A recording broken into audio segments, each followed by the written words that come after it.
గురువుగారు, దర్భలు గడ్డి జాతికి చెందినవి. శుభ కార్యక్రమాల్లోనే మనం దర్భల్ని ఉపయోగిస్తాం. అయితే ఈ దర్భల యొక్క ప్రత్యేకత ఏంటో తెలియజేస్తారా?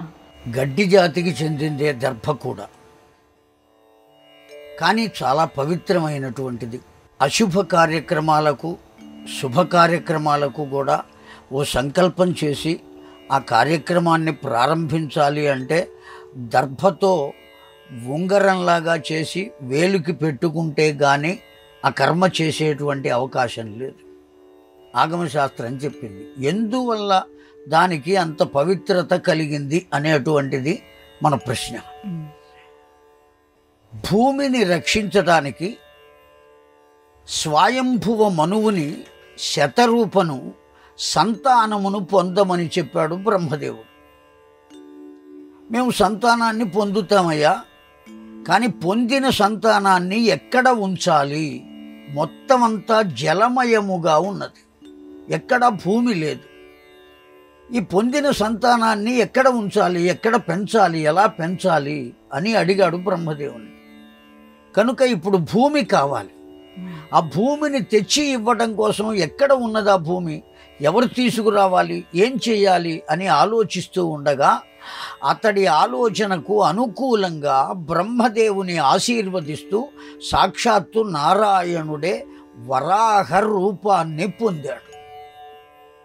ఆ వరాహ రూపంతో వచ్చినటువంటి నారాయణుడు ఈ భూమి మొత్తం ఎవరి దగ్గర ఉన్నది అని చూస్తే హిరణ్యాక్షుడు అనే పేరు కలిగిన రాక్షసుని వద్ద ఉన్నది భూమండలం మొత్తం. అతన్ని సంహరించి ఆ భూమండలాన్ని తీసుకురావాలి.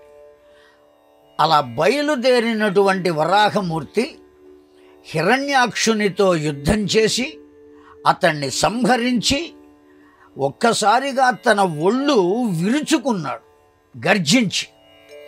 అతని ఒంటికి వరాహ రూపంలో ఉన్న నారాయణుని శరీరం మీద ఉన్న కేశములు మొత్తం విడివడి ఒక గుంపుగా ఒక చోట పడినాయి.